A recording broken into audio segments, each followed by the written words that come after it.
Hi and welcome to Teach Start, and today we're going to be talking about how to talk to parents, and especially a parents' evening.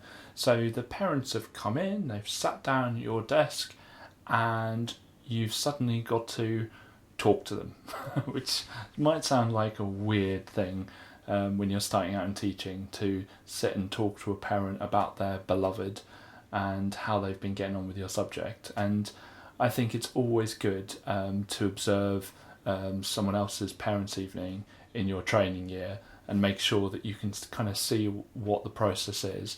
And before parents' evening even begins, try and think how you're going to discuss, especially the more difficult students, how you're going to discuss the issues in a way that is positive and constructive and looking forward.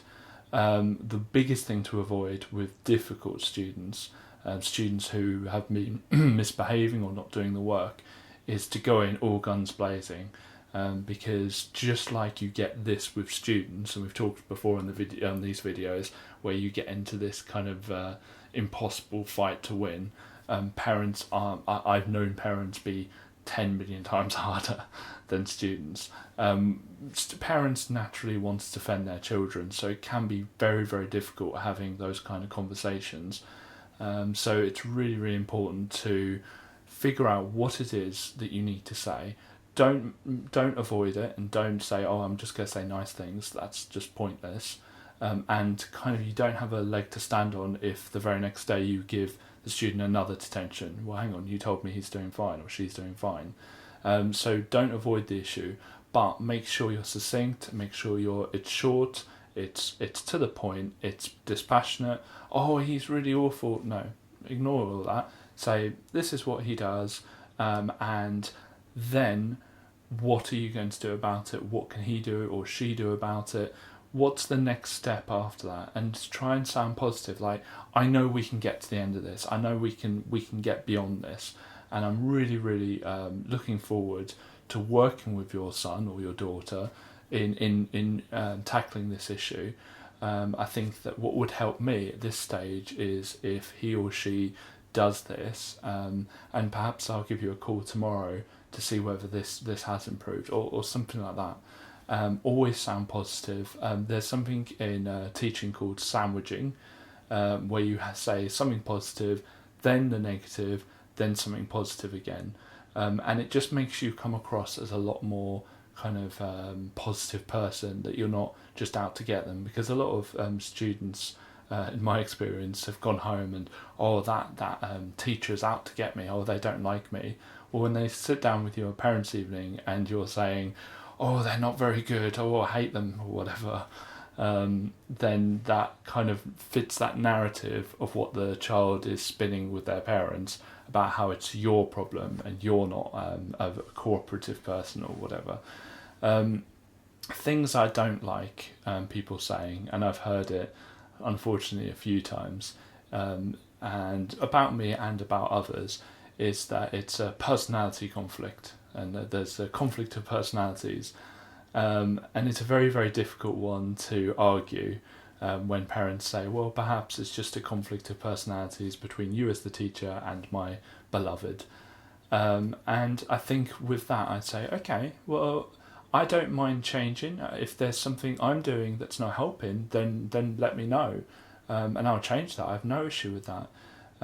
There's things I can't change, like, making sure that they do the work in class and making sure they're not talking over me, both of which your child's currently doing. But if there is something that I can do that would help him or her, then let me know. And it's sometimes the child that you say, oh, is there anything I can do?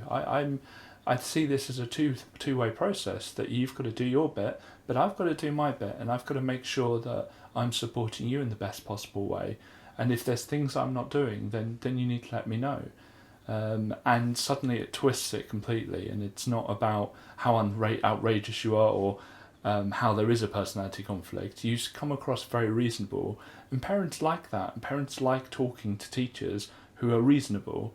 Now, I don't say that because that's me being disingenuous. I mean that. And you should as well, as a teacher, because we all want the same thing. Like the parent, the child, and the teacher all want the same thing, and that's for the child to be a success.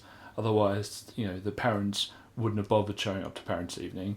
The child, would probably not be at school, and you as a teacher would not be a teacher if that wasn't true.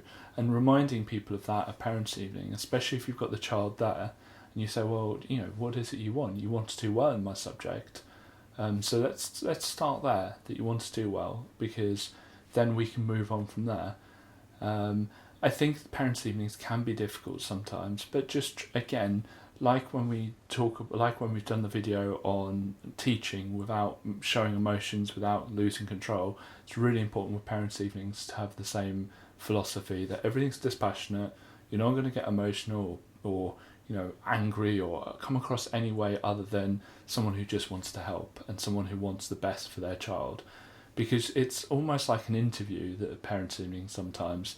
The parents, especially the first parents' evening you have with a parent, they're interviewing you, they're checking to see whether you're good enough for their little one. And chances are you are good enough, but you need to present yourself in that way. Just as I said before, don't avoid issues, but think carefully before parents' evening about how you're going to approach them. For a normal parents' evening appointment, just go through the facts. Say, right, your child is here, I want them to be here, I think they're capable of being here. To get there, this is what they need to do. So from now on, I want to see the homework in on time. The homework is in, but it's late, and it doesn't give me as much time to give feedback, so that's where I want us to focus. And that's it. And you can rattle through appointments in that way very, very quickly and leave parents happy. I don't have that many experiences of really awful parents. I have got experiences of really awful parents, or really difficult conversations, or parents who really had preconceptions, down a different avenue of reality. But they aren't common, and normally you'll know in advance. And sadly, the very kind of worst behaved students, their parents don't come to parents' evening, and it's always a real shame, because I think that they fear that because they would have had loads of phone calls home, they probably would be into talking to the head teacher frequently, and I think that they worry that it's just going to be a really horrible experience. So a part of me doesn't blame them, but equally I wish that they had the opportunity to see me and be able to kind of maybe thrash something out. Always make sure after a parents' evening that you ring home for the parents who didn't come in, and sometimes you can get a little bit of a ball rolling on some parents, others it's more difficult. I hope that helps. If you have any questions or any comments to make, please write comments down below. Thank you very much. Thank you very much for watching this video. If you want to see more from us, please click subscribe. We release videos every single weekday at 5 o'clock in the evening. Thank you.